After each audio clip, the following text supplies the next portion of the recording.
जळगावचा group हा काश्मीर फिरायला गेला होता. त्या ठिकाणी दहशतवादी हल्ला झाला. त्याच गावात हे ग्रुप होता त्यावेळेस. त्यामुळे आपल्यासोबत जे परिवार आहे त्यांच्याशी आपण बोलणार आहोत. काय सांगणार बेटा, आपले मम्मी आणि काही त्यांचे मैत्री हे सर्व काश्मीरात गेले आहेत. काय ते गेल्या काही दिवसांपासून काश्मीरमध्ये गेले होते.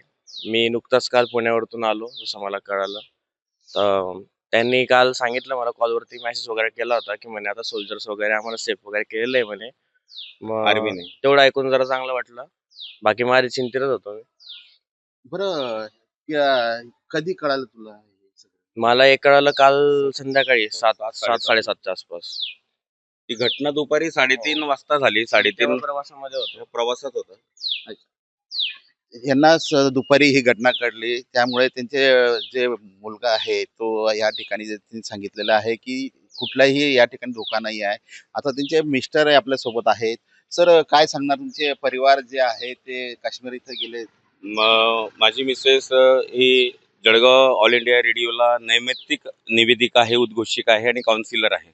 तर लग्न झाल्यानंतर पहिल्यांदा लग्नाला माझ्या 25-26 वर्ष आले आणि त्यानंतर पहिल्यांदाच ती काश्मीर हे नंदनवन असल्यामुळे तिच्या मैत्रिणींनी आग्रह धरला आणि ते त्यांच्यासोबत काश्मीरच्या वेगवेगळ्या भागामध्ये डल हौसी असेल, सोनमर्ग असेल, गुलमर्ग असेल, कटरा असेल, वैष्णो माता असेल, अशा सगळ्या ठिकाणी ते फिरण्यासाठी ते गेलेले 15 तारखेपासून आणि 28 तारखेला ते परतणार आहे.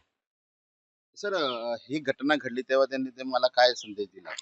ही घटना घडली त्यावेळेस तिने सांगितलं की इथं फायरिंग मोठ्या प्रमाणात सुरू आहे आणि तुम्ही घाबरू नका, असं त्यांनी सांगितलंय. काळजी करू नका.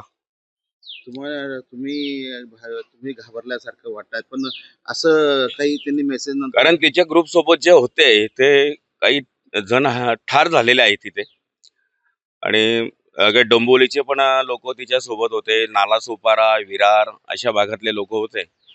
मग त्यामुळे तर त्यांचं मनही आता बहुतेक तिथं लागत नाहीये. पण त्यांनी एक ठाम निश्चय केलेला आहे की आपल्याला आता पुढच्या साईट सीइंगला जायचंय, पुढे फिरण्यासाठी जायचंय. आता त्यांचा काही व्हिडिओ कॉल वगैरे, फोन वगैरे, काही फोटोग्राफ्स? फोटोग्राफ्स काही पाठवले, प्रत्येक ठिकाणचे ते फोटोग्राफ्स पाठवत होते.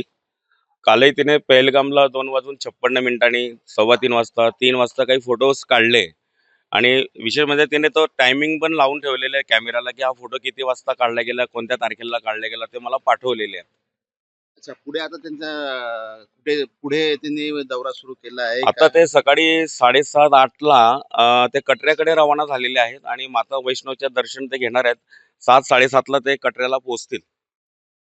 आता कुठलाही धोका असं नाही? असा धोका नाहीये, पण त्यांना एकच वाईट वाटतंय की जे पर्यटकांनी काय गुन्हा केला, दहशतवाद्यांनी त्यांच्यावर हल्ला चढवला, फायरिंग केली आणि हेच बहुतांश सगळे पर्यटक हे हिंदूच आहेत.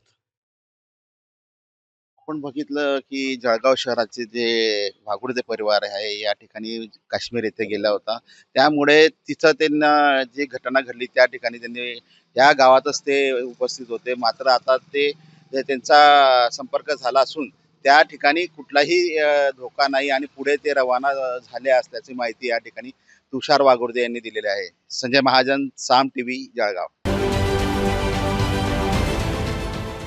देश विदेशातील प्रत्येक घडामोडींचे लाईव्ह अपडेट मिळवण्यासाठी आता साम टीव्हीच्या सर्व सोशल मीडिया प्लॅटफॉर्मला लाईक, फॉलो आणि सबस्क्राईब करा.